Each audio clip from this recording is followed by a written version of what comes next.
আহ, শুভ সন্ধ্যা sir. আমার নাম Ruby Parker, আর আমি একজন ড্রেস ডিজাইনার। আসলে এটা আমার বান্ধবীর একটা সমস্যা। সে একজন মুসলিম আর বিয়ে করেছে একজন হিন্দুকে।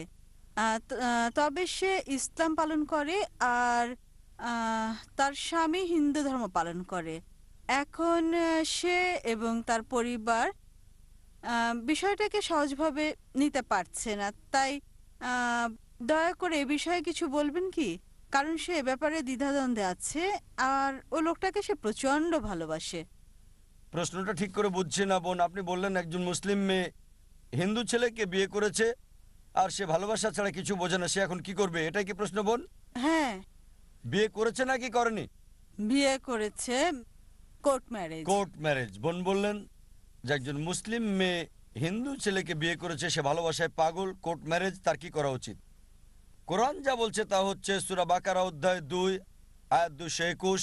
বলা হয়েছে যে মুশরিক নারীকে বিয়ে করো না, মূর্তি পূজারী নারীকে বিয়ে করো না, যতক্ষণ না সে ঈমান আনে। বিশ্বাসী নারী যদি কৃতদাসীও হয়, অবিশ্বাসী নারীর চেয়ে সে অনেক উত্তম, যদিও সে তোমাকে মুগ্ধ করে। আয়াতের পরের অংশ বলছে মুশরিক পুরুষকে বিয়ে করো না, কোনো মূর্তি পূজারীকে বিয়ে করো না, যদিও সে তোমাকে মুগ্ধ করে, যতক্ষণ না সে ঈমান আনে। একজন বিশ্বাসী পুরুষ যদি কৃতদাসও হয়, যদি কারো গোলাম হয়, মুশরিক পুরুষের চেয়ে সে অনেক উত্তম। অবিশ্বাসী পুরুষ তোমাকে যদিও মুগ্ধ করে, তাই ইসলামে একজন মুসলিম নারী অমুসলিম পুরুষকে বিয়ে করতে পারে না।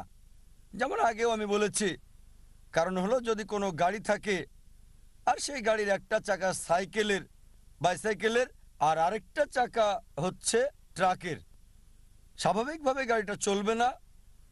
আর অধিকন্ত প্রত্যেক মানুষই চায় যে স্বামী এবং স্ত্রী উভয়ই জান্নাতে যাক। তাই যদি সে মুসলিম দাবি করে, তার জীবনের মূল উদ্দেশ্য হবে আল্লাহ সুবহানাহু ওয়া তাআলাকে খুশি করা। যেমন আমি বলেছি যে কোরআন বলছে সূরা নিসা অধ্যায় 4 আয়াত 48, সূরা নিসা অধ্যায় 4 আয়াত 116, আল্লাহ যে কোনো গুনাহ ক্ষমা করবেন, তবে শিরক করার গুনাহ, তার সাথে শরীক করার গুনাহ তিনি কখনোই ক্ষমা করবেন না। সুতরাং কিভাবে সে এমন জীবন সঙ্গী বেছে নিতে পারে যার উদ্দেশ্যই ভিন্ন? তার মানে হতে পারে আপনি স্বার্থপর, আপনি জান্নাতে যেতে চান, জীবন সঙ্গী জান্নাতে যাক সেটা চান না।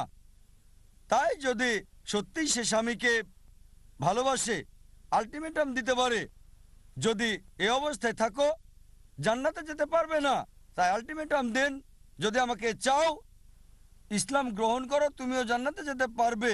যদি ইসলাম গ্রহণ করো আমি তোমার সাথে আছি, অন্যথায় আমি তোমার সাথে নাই, যাতে করে এই দুনিয়ার সেরাটা পায় আর সেই পুরুষ উভয় জগতে সফল হতে পারে।